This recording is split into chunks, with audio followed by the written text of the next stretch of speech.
नमस्कार।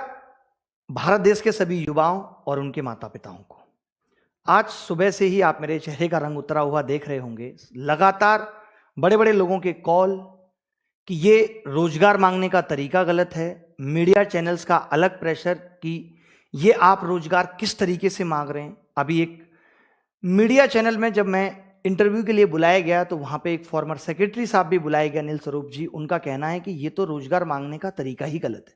मोदी रोजगार दो क्या होता है? एक बात बताइए, अगर मैं आपसे पैसे उधार लेता हूं और 100 या 150 बार मांगने के बाद भी नहीं देता हूं, आप मेरे साथ कैसा व्यवहार करेंगे? जानते हो ना, दोस्तियां भी टूट जाती हैं और हाथापाई पे नौबत आ जाती है। और हमने मोदी रोजगार दो मांग लिया तो गुनाह कर दिया। और क्यों ना मांगे हम मोदी जैसे रोजगार? जब सरकार आई थी तो लोगों ने कहा था, मोदी ने कहा था, मोदी मुझे वोट दो, अब की बार मोदी सरकार आएगा तो मोदी ही। तब डिसेंसी कहां चली गई थी? तब भारत सरकार का नाम बदल के मोदी सरकार क्यों रख दिया गया था? उस वक्त मोदी जी ने अपने नाम के आगे चौकीदार क्यों लगा लिया था? क्या एक देश के वर्तमान प्रधानमंत्री को चौकीदार लगाना शोभा देता था? और हमने कह दिया मोदी रोजगार दो तो यह गलत हो गया। और क्या मैंने पिछले 5 साल के कार्यकाल में बेरोजगारी पे वीडियो नहीं बनाया? अगर आपको नहीं पता तो जाके देख लो। बहुत डिसेंसी के साथ मैंने वीडियो बनाया है, बहुत सबूतों के साथ मैंने वीडियो बनाया है, बट कोई काम उस पर नहीं हुआ, कोई जवाबदेही सरकार की नहीं रही। आज से 6 महीने पहले भी हमने बेरोजगारी के मुद्दे को लेकर के वीडियो बनाया और यह कहा कि मोदी जी अब रोजगार पे बात करें। उनकी वीडियो को भी डिसलाइक कराया। और इससे ज्यादा क्या करते? बताओ, गर्म धूप पे जमीन में लेटते हुए संसद भवन तक जाते? क्या करते? यही तो एक तरीका था डिजिटल इंडिया के थ्रू कि हम अपनी बात मोदी जी तक पहुंचा सकें। अब मोदी रोजगार दो मांगना भी गलत है। ऊपर से मतलब अब मैं हर बात पे बात करूंगा। जो लोग कमेंट के नीचे भी लिख करके जवाबदेही मांग रहे हैं कि अगर लोग कहते हैं पेट्रोल का रेट अगर 100 हो गया तो गाड़ी कम यूज करो, ठीक है, कम कर लेंगे यूज। कल को अनाज महंगा हो जाएगा तो क्या एक टाइम का खाना खा लोगे? ये बोल दोगे फिर तो तुम कि एक टाइम का खाना खा लेना? क्या गलत को गलत नहीं कह सकते? युवाओं की जवानी पढ़ते पढ़ते निकल रही है और नौकरी नहीं मिल रही। इस तरीके का सिस्टम हो गया है। क्या युवा प्रश्न पूछकर गलती कर रहा है? आज बेरोजगारी चरम पर है और अगर हमने तेज आवाज में ये कह दिया कि रोजगार दो, उसके बावजूद भी कोई मीडिया चैनल इसको दिखाने को तैयार नहीं है, बल्कि हमें गलत ठहराया जा रहा है। हमारी आवाज को दबाने की कोशिश की जा रही है। एक कानून उन मीडिया चैनल्स के लिए भी बना देते जो टाइम पास कर रहे हैं पिछले 4 साल से, जिसको लोकतंत्र का चौथा स्तंभ कहा जाता था। टाइम पास पे कोई कानून नहीं बना। और अब आप कह रहे हो कि जाके अपने अपने क्षेत्रों में काम करो, खेती करें। मान लो खेती कर भी लेंगे तो क्या होगा? किसानों के आंदोलन में बैठे होंगे और उसके बाद क्या कहा जाएगा? शिक्षित होकर गुनाह कर दिया। क्या गारंटी देते हो कि शिक्षा में भ्रष्टाचार नहीं होगा? दे दो, हम खत्म कर देंगे आंदोलन। क्या सिस्टम बना दिया है? यहां नौकरियां बिक रही हैं, सब कुछ आपके पास तो डिजिटल है, डिजिटल इंडिया है, फिर भ्रष्टाचार क्यों बढ़ रहा है? फिर क्यों ट्रांसपेरेंसी सिस्टम में नहीं आ पा रही? जो पेपर लीक हो जा रहे हैं एग्जाम का, 3-3 साल तक पता नहीं चल रहा है। ये सिर्फ एक एग्जाम में नहीं है, ये हर एग्जाम का हाल है। आज अगर युवा रोजगार मांग रहा है तो लोग उसकी काबिलियत पे उंगली उठा रहे हैं। अरे किसने बनाया उसे काबिलियत? किसने दी उसको 10th में 80% और 12th में 90%? मैंने बनाया था ऐसा सिस्टम कि सबके 90% आ जाए। मैंने बनाया था ऐसा पेपर कि सबको 200-200 नंबर आ जाए और उसके बावजूद भी सिलेक्शन नहीं होगा। और फिर उसके बाद आप काबिलियत पूछोगे? पीएचडी करके आदमी चपरासी का फॉर्म भर रहा है और आप कह रहे हो कि लोग काबिल नहीं है इस देश में। और आप कह रहे हैं कि काम से रोजगार मिलता है, मांगने से नहीं। तो आप भी वोट नहीं मांगते? आप भी ये नहीं कहते कि वोट दो, मोदी सरकार ही आएगी, अब की बार मोदी सरकार? आपने भी तो वोट मांगा था। अब अगर हम आपसे कह रहे हैं कि हमें हमारा हक वापस दे दो, आपने वोट क्या कह के मांगा था? यही कहा था कि 2 करोड़ रोजगार देंगे। आप पिछले 8 साल में बता दो अगर आपने 2 करोड़ रोजगार दिए। ये तो रोजगार भी वो गिनवा रहे हैं कि अगर स्किल इंडिया के तहत इन्होंने 4 लोगों को दर्जी बनाना, कपड़ा सिलना सिखा दिया तो जो लोग दर्जी बन गए वो भी अब रोजगार में गिने जाएंगे, क्योंकि उससे पहले तो देश में दर्जी होते ही नहीं थे। स्किल इंडिया के बाद ही तो देश में दर्जी आए हैं। और मीडिया जो दिन रात सिर्फ सरकार की चाटुकारी कर रही है, इससे लोकतंत्र पे कोई फर्क नहीं पड़ रहा। तब लोकतंत्र गड्ढे में नहीं जा रहा, तब लोकतंत्र को कोई खतरा नहीं है, तब मीडिया पे कोई कानून नहीं बन सकता। और बड़े पढ़े लिखे लोग कहते हैं पॉपुलेशन बढ़ रही है इसलिए रोजगार खत्म हो गया। अगर पॉपुलेशन बढ़ने से रोजगार खत्म हो जाता, ये जो रोजगार मांगने वाले लोग हैं जो सन 2000 तक पैदा होकर खत्म हो गए थे, ये सन 2000 से पहले की पैदाइश है। और आपके टाइम पे जब पॉपुलेशन बढ़ने की बात आई है तो पिछले 10 साल में जो पैदा हुआ है वो रोजगार नहीं मांग रहा है, ये पहले के लोग रोजगार मांग रहे हैं। और आपने जब 370 हटा दी तो एक कानून पॉपुलेशन पे भी बना देते, किसी ने मना किया था आपको? बट ये कौन सा लॉजिक हुआ कि पॉपुलेशन बढ़ रही है इसलिए रोजगार नहीं मिलेगा और आप भूखे मरोगे? बताओ, इसके अलावा क्या बोले? इतना दिल दुखी है आज, ऊपर से लोग इतना ज्ञान दे रहे हैं कि ये रोजगार मांगने का सही तरीका नहीं है। अरे भैया, फ्रस्ट्रेट हो गए आप, अपने चुनाव के रिजल्ट का 40 दिन इंतजार करो। पागल हो जाते हो न्यूज चैनल अगर दिखाएं तो। जब तक एग्जिट पोल पे ही आपकी निगाह रहती है कौन जीत रहा है। अगर आपका रिजल्ट 4 महीने भी पोस्टपोन कर दिया जाए ना तो दिमाग की दही हो जाएगी आपकी। हम 4-4 साल से रिजल्ट का इंतजार कर रहे हैं।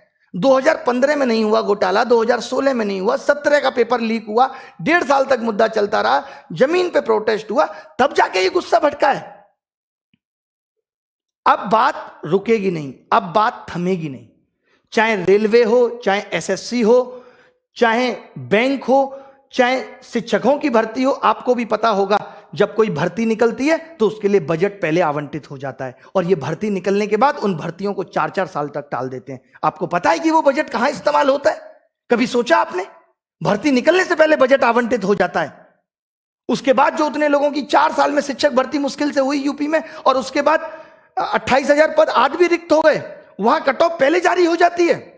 वहां अलग सिस्टम है, वहां युगांडा के रूल चल रहे हैं कि कट ऑफ पहले ही बता देंगे। यहां कट ऑफ 80% से ऊपर जा रही है एसएससी में।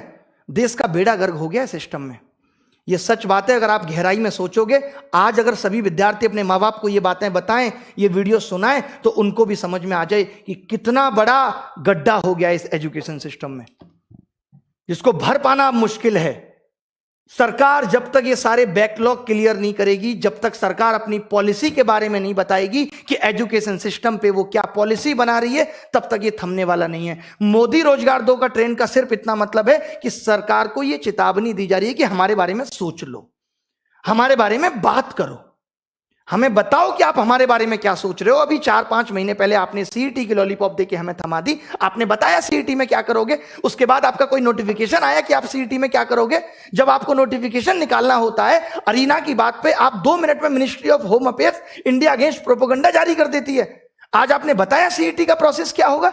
एसएससी एक ऐसा एग्जाम है जहां आप 7 महीने में सब कुछ क्लियर कर सकते हो कि हम फॉर्म निकालेंगे 2 महीने के अंदर प्री का एग्जाम लेंगे, उसके 3 महीने के बाद मेंस का एग्जाम लेंगे और 3 महीने बाद आपका सिलेक्शन फाइनल देके कह देंगे कि 4 महीने बाद ज्वाइनिंग के लिए आ जाना। क्या यह सिस्टम नहीं हो सकता?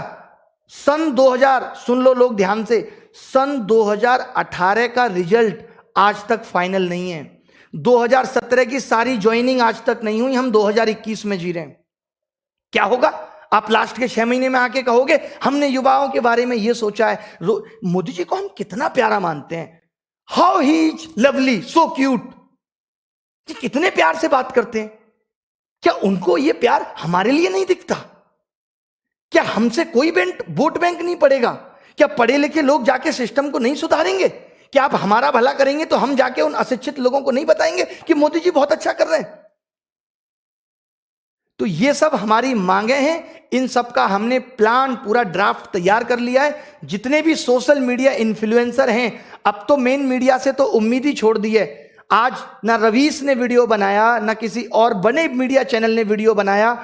खैर आज तक, और इन सबको तो खैर फुर्सत ही नहीं है। इन सबको फुर्सत है अमित शाह जी का इंटरव्यू लेने के लिए। अमित शाह जी दिल्ली में बैठे बैठे बंगाल की प्रॉब्लम देख ले रहे हैं। आजकल कमाल का उनका विजन है, बंगाल की प्रॉब्लम देख ले रहे हैं। बंगाल में इतना गलत हो रहा है, दीदी इतना गलत कर रही है, उनको बंगाल की प्रॉब्लम दिख रही है। दिल्ली में बैठा हुआ किसान या दिल्ली में बैठे हुए युवा बेरोजगार लोग, वो उनको नहीं दिख रहे। उस पर वो चर्चा का विषय नहीं है, वो चर्चा का विषय नहीं है। आज इस बात को कह दिया जाएगा, अभी प्रोटेस्ट भी होगा। अगर किसी अपोजिशन पार्टी के नेता ने कमेंट कर दिया तो यह कहा जा रहा है ये पॉलिटिकल आंदोलन है, ये पॉलिटिकल प्रोटेस्ट है। हम यहां गधे बैठे कि कोई भी आके हमें बोलेगा कि हमारा प्रोटेस्ट चलाओ और हम गवर्नमेंट के अगेंस्ट चला देंगे। अब अगर राहुल गांधी इस प्रोटेस्ट में आके ट्वीट करते हैं तो हमारी गलती है। मैं कल को उनको पूछूंगा भी कि आपने ट्वीट क्यों किया, वो कह देंगे मैं युवा हूं और बेरोजगार हूं, क्यों नहीं कर सकता, मैं भी आपके साथ हूं। वो भी तो ये कह देंगे, क्या कह सकते हैं। अखिलेश को कल को मैं बोलूंगा, वो कह देगा मैं भी युवा हूं बेरोजगार हूं, और सही बात भी है, बात फिट भी बैठ रही है। मैं कैसे रोक सकता हूं किसी को? मैं कोई मोदी सरकार थोड़ी हूं कि मैं उसका ट्विटर अकाउंट जो है हैक करा दूं।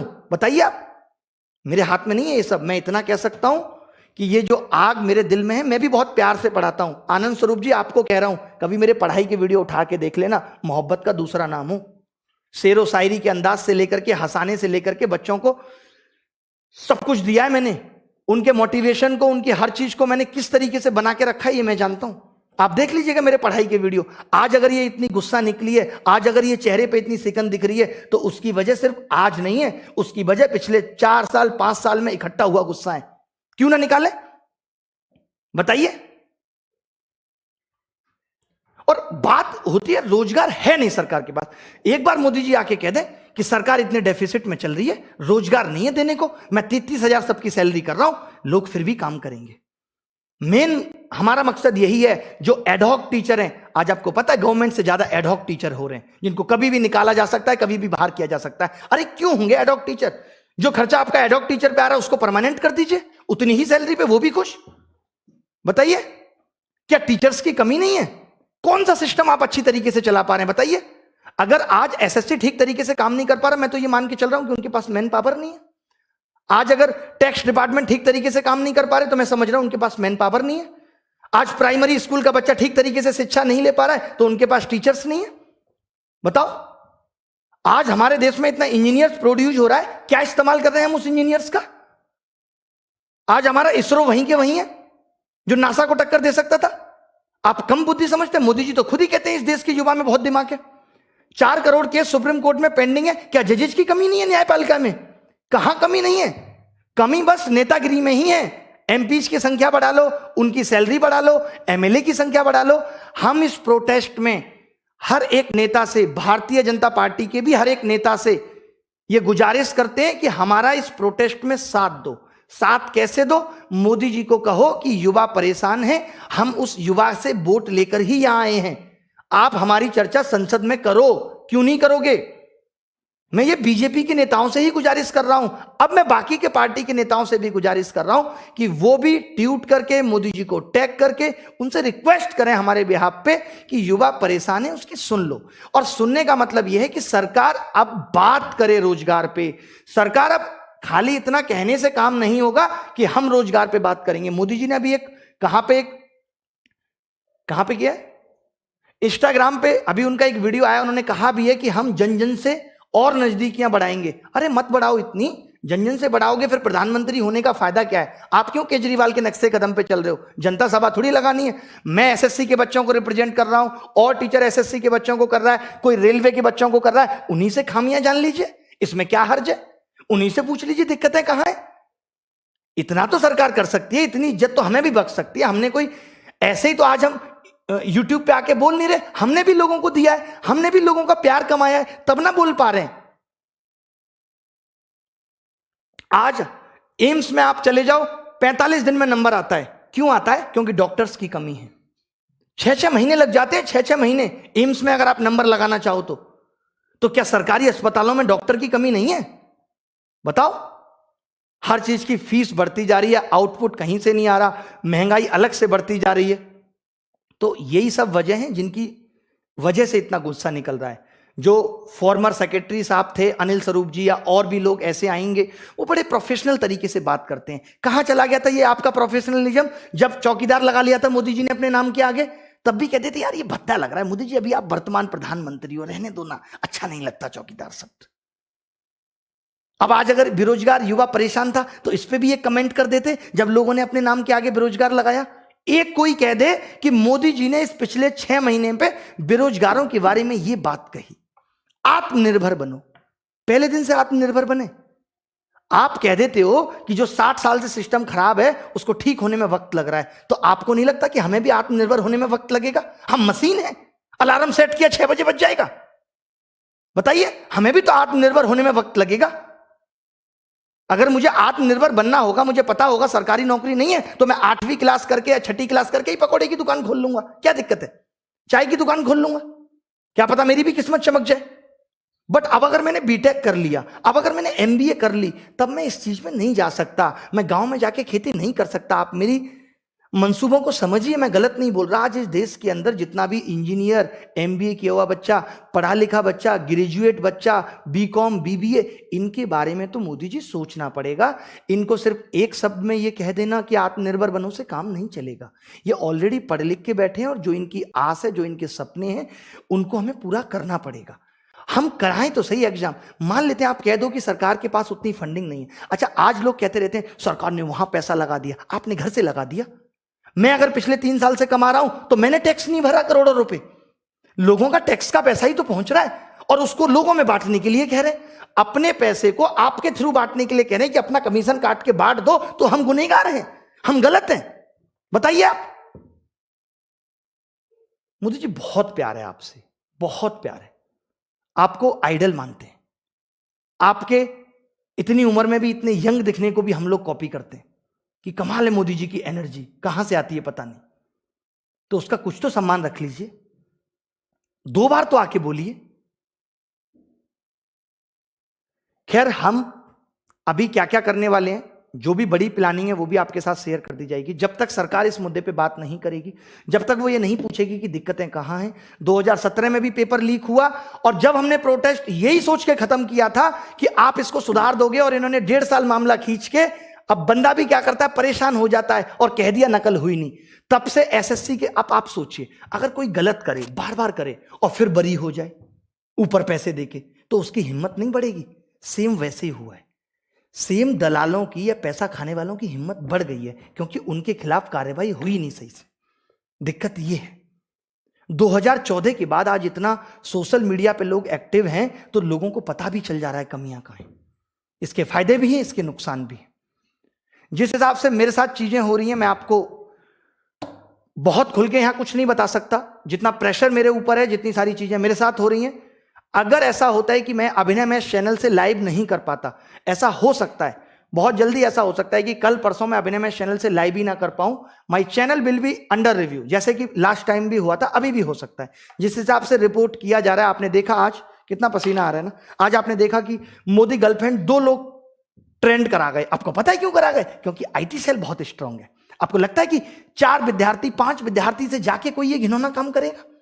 हम मोदी जी खुद की गर्लफ्रेंड नहीं बना पाए, मोदी जी से कोई गर्लफ्रेंड तो की बात करेगा? कमाल की बात है। ऐसे आदमी से हम कैसे डिमांड कर सकते हैं जिसको इस बात के गुर ही नहीं पता, जो संत प्रवृत्ति का आदमी है? करेंगे कभी क्या किसी संत से जाके इस तरीके की बातें? तो मेरी यही रिक्वेस्ट है आप सबसे कि अगर ऐसा होता है तो मैंने अभी एक चैनल और क्रिएट कर दिया है, अभिनय मैथ्स 2। अभी जस्ट क्रिएट किया अभिनय मैथ्स 2, जिसका लिंक भी आपको मिल जाएगा। तो मैं उससे लाइव करूंगा। अगर 1% ऐसा हुआ कि मेरा चैनल अंडर रिव्यू चला गया, अगर मैं लाइव नहीं कर पा रहा, बट मैं 25 तारीख तक लगातार आके आपको लाइव अपडेट करता रहूंगा। 2500 से ज्यादा लोगों को मेल मैसेज कर चुका हूं, हर यूट्यूबर को मेल मैसेज कर चुका हूं। बड़ी बड़ी सेलिब्रिटी, चाहे वो कुमार विश्वास हो, चाहे वो चेतन भगत जी हो, कोई भी हो, सबको मैसेज, ट्वीट सब कुछ कर दिया है। कंगना जी को भी कर दिया है कि सामाजिक मुद्दा है, देश का आंतरिक मुद्दा है, आप भी बोल दीजिए। उन्होंने भी कह दिया है कि मैं करली लैंग्वेज में ट्वीट बना रही हूं, टाइम लगेगा। ठीक है, तो सब कुछ करेंगे। और ये देखिए, ये मोदी रोजगार 2 तो सिर्फ एक टैग है। इस टैग के मायने मैंने पूरी वीडियो में बता दिए, फिर बता देता हूं। इसका मतलब है कि सरकार रोजगार पे क्लियर बात करे, और जो एग्जाम में चीजें फेयर नहीं हो रही वो हम बताएंगे क्या फेयर नहीं हो रहा, उस पर गारंटी दे कि अब ऐसा नहीं होगा, तब सब कुछ बहुत शांति से चलेगा। और 2024 में भी मोदी सरकार। ठीक है, तो अभिनय मैच 2 से लाइव करूंगा। बिल्कुल भी डरने या घबराने की बात नहीं है। लोग मुझे पूछ रहे हैं, आज मीडिया वाले पूछते हैं आपको डर नहीं लगता? हमें तो बहुत लगता है। डरना किससे? सही कर रहे हैं। मोदी जी भी तो कह रहे थे डरना किससे, सही तो कर रहे हैं। ऊपर वाला देख रहा है। जान से बढ़कर क्या है? जिंदगी से बढ़कर कुछ थोड़ी है। और अब तक की जिंदगी में सब कुछ बहुत अच्छा किया है। 1% अफसोस जिंदगी गंवाने का भी नहीं है। ये मैं दावे के साथ कह रहा हूं, सरकार भी सुन ले कि 1% अफसोस जिंदगी गंवाने का भी नहीं।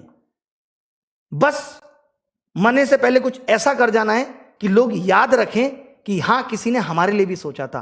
क्योंकि हर एक उस दर्द से मैं गुजरा हूं जिससे आप गुजर रहे हैं। मेरी मां ने भी दूध मुझे कागज जला जला के गर्म करके पिलाया है। मैंने भी जीवन में बहुत स्ट्रगल किया और दुख देखे हैं। आज भी फील कर पाता हूं। आज भी मानसिकता वही है कि जब कोई बच्चा कहता है ना, सर नौकरी नहीं लग रही, 4 साल हो गए, तो सर ऐसे लगता है अगर मैं इसकी जगह होता तो क्या बीत रही होती, मैं कैसे लोगों को मुंह दिखाता, ये कैसे फेस कर पा रहा होगा इतनी प्रॉब्लम।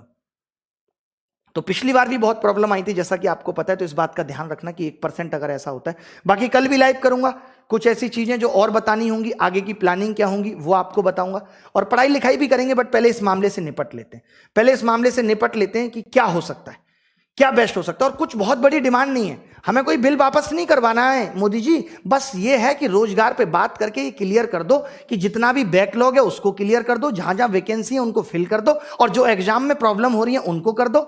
और कल सीजीएल 2019 के मार्क्स की भी डिमांड बच्चों ने की है, तो उस पे भी सीजीएल 2019 के मार्क्स पे भी, हाँ सीजीएल 2019 के मार्क्स पे भी हैशटैग आपको डिस्क्रिप्शन में मिल जाएगा, उसको भी कल कर दीजिएगा ताकि मार्क्स आ जाए, हम और प्रूफ के साथ लड़ाई लड़ सकें कि पहले हमें मार्क्स पता चल जाए। बाकी हम जानते हैं हमें किसी प्रूफ की जरूरत नहीं है, बट फिर भी कुछ शिक्षाविद हैं, कुछ बहुत बड़े बड़े लोग हैं जो प्रूफ चाहते हैं इन बातों का, तो हम चाहते हैं कि सरकार मार्क्स दे। इसमें हम रिक्वेस्ट कर सकते हैं, कोई प्रेशर हमारे सरकार के ऊपर नहीं है कि कैसे दे, वो अपने हिसाब से जल्दी मार्क्स दें। और मेरी सभी लोगों से यह भी विनती है कि किसी को भी गाली गलौच ना दें। आप देखते हैं ना, मुझे भी बहुत गुस्सा आ रही है, मुझे भी कितना गुस्सा निकालना पड़ रहा है, कितना सिंपल आदमी में, ये आप भी जानते हैं। मैंने कभी अपने जीवन में गाली नहीं दी, तो मेरी रिक्वेस्ट है सबसे कि किसी को भी गाली मत दो। प्रधानमंत्री जी हमारे लिए बहुत सम्माननीय हैं और हमेशा रहेंगे, एज ए पर्सन वो बहुत अच्छे इंसान हैं, बट वो जो अभी कर रहे हैं, पता नहीं उनके आसपास के लोग कैसे हैं जो उनको इस तरीके की भनक ही नहीं लगने दे रहे, या शायद उनका ईगो इतना हाई हो गया है कि मैं बार बार बहुमत से जीत रहा हूं, मेरा कोई क्या बिगाड़ पाएगा। कई बार जब सत्ता आती है तो इस तरीके के घमंड होना बहुत लाजमी है, लेकिन ऊपर वाला बैठा है, बड़े बड़ों के टूट गए, रावण का घमंड नहीं रहा, तो बाकी चीजों पे तो अब क्या ही कहना। ठीक है, नमस्कार, रखता हूं, जय हिंद। ये वीडियो अपने माँ बाप को भी दिखा देना जो आज भी इस बात पे अड़े हुए नहीं मोदी जी बहुत अच्छा कर रहे हैं। अगर बहुत अच्छा कर रहे हैं तो दिखना भी चाहिए। अच्छा करने का मतलब यही होता है कि महंगाई बढ़ गई, अब और क्या अच्छा करेंगे, लोगों में इतना कास्टिज्म पे लड़ाइयां हो रही हैं, और लोग क्या करेंगे, जबकि हम सब इतने प्यार से पले हैं। हम सबको एक दूसरे को प्यार करना चाहिए, प्रेम से बढ़ के संसार में कुछ नहीं है। आपको कुछ बात बुरी लगती है, आप 2 शब्द गुस्से में कह दो, सामने वाले को बुरा लगा, आप 2 शब्द गुस्से में कर दो। अरे हम लोगों ने गांधी जी से सीखा है कि अहिंसा के दम पे गांधी जी ने क्या कुछ नहीं पा लिया।